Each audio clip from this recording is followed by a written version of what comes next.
remember, if you want to go fast, go by yourself. If you want to go far, go together. And so we are learning more and more about how to master money. Love that book. Welcome. No, God is so good. These will change your life.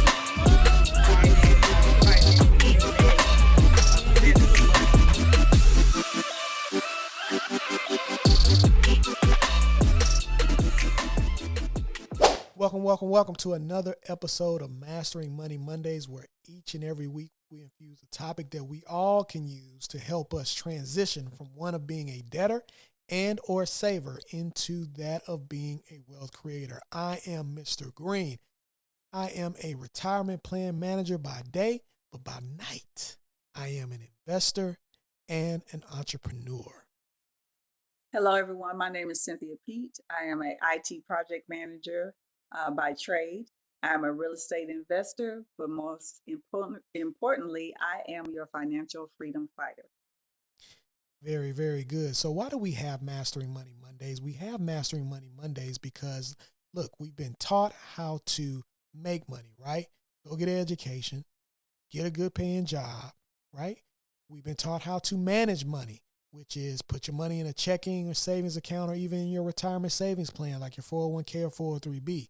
However, we have not been taught how to master money. And what does master money mean? It means multiplying that same dollar over and over and over and over again. So Cynthia and I have connected. We've been part of a mentorship. And as we're learning from 7- and 8-figure earners, we have decided consciously to pour back into community and share with you all while we're on our financial journey, what we've been learning from those individuals so that we can assist you with your financial journey. So with that being said, episode 18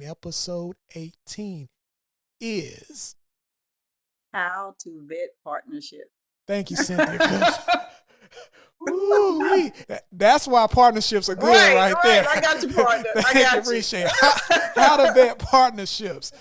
Right, because that's important, right, when it comes to mastering money, because your relationships and your partnerships can truly make or break you. So, Cynthia, let's talk about vetting partnerships. What does that mean to you, and how do you vet your partnerships? Right. So, I think partnerships are great. I think it's a great way to build wealth and to learn is partnerships.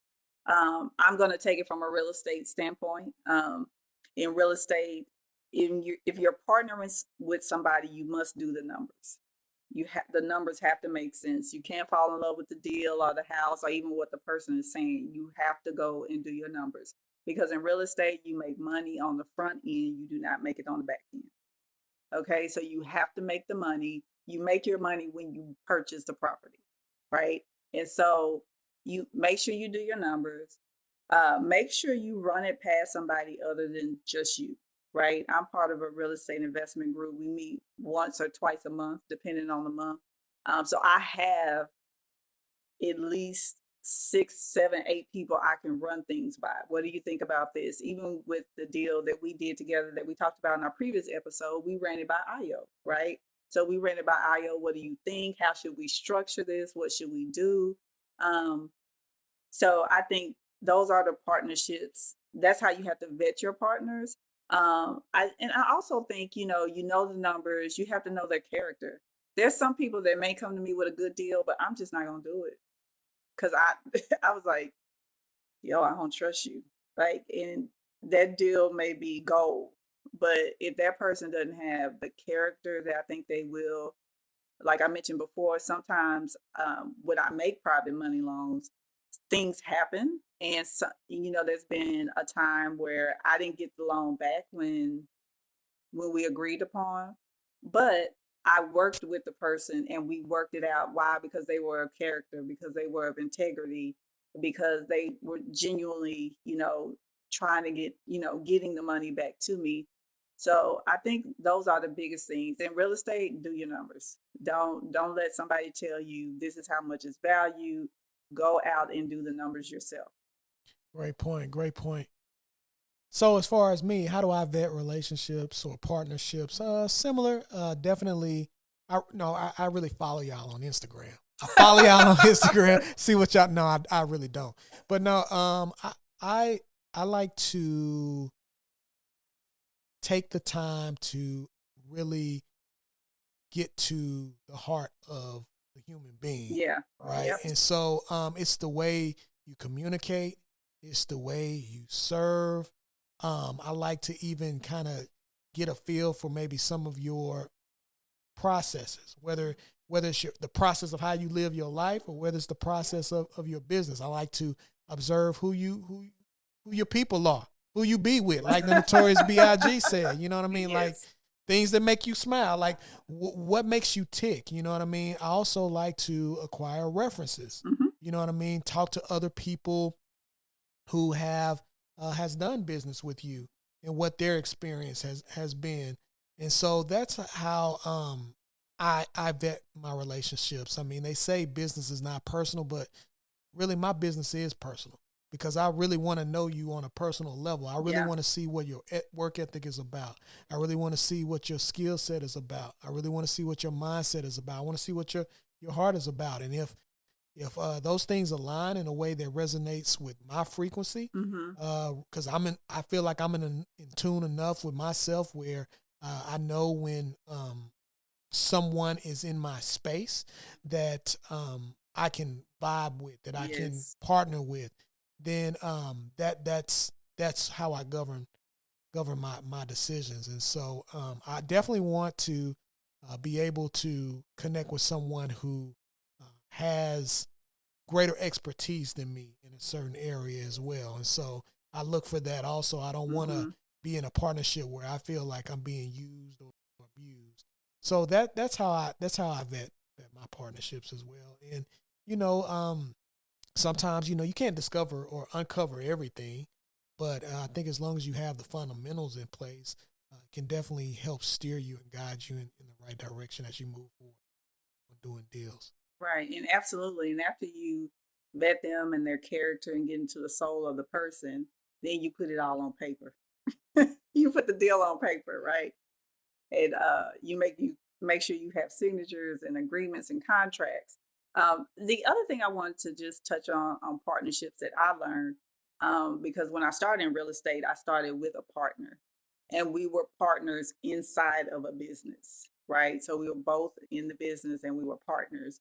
And so life occurrence happened, and so my partner took a different direction, right? And so then because of that, we had to restructure, remove that person from the partnership. And what I learned is sometimes it's better just to have your own business and do ventures with somebody else, right? So even in my real estate group, um, a couple of people built houses together, right? So they just did a joint venture instead of creating this company where you're tied to the person. Uh, I really like joint ventures better because you have the two companies. You make an agreement to say this is how we're going to split the money and this is how it's structured. And that to me, that's more clean and flexible than really being inside of a partnership because for instance, when I was wholesaling, I partnered with my business partner, Daryl, and his company. And we shared the cost on everything marketing. Um, when we did a wholesale deal, we split it 50-50. And so when we got a house under contract, we just did a joint venture contract that says, we will split these 50-50. We send it to the title company.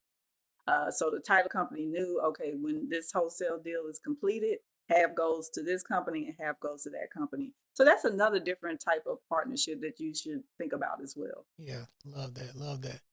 So again, as you are looking for deals or opportunities, especially in partnership with someone, write out some things that are important to you. Again, don't, this is, there's some emotion involved in it, but like Cynthia said, you also want to be practical and tactical and make sure that that paperwork is in order because at the end of the day, the bottom line is still a business. But write some things out that are important to you and what you're looking for and allow for that to be your guardrails and your framework in order to properly vet someone that you would like to partner with. So with that being said, Cynthia, go ahead and close us on out. All right, guys. So remember, if you want to go fast, go by yourself. If you want to go far, go together. So look for those partnerships in your journey in mastering money, and we will see you next week. Take care. Bye bye.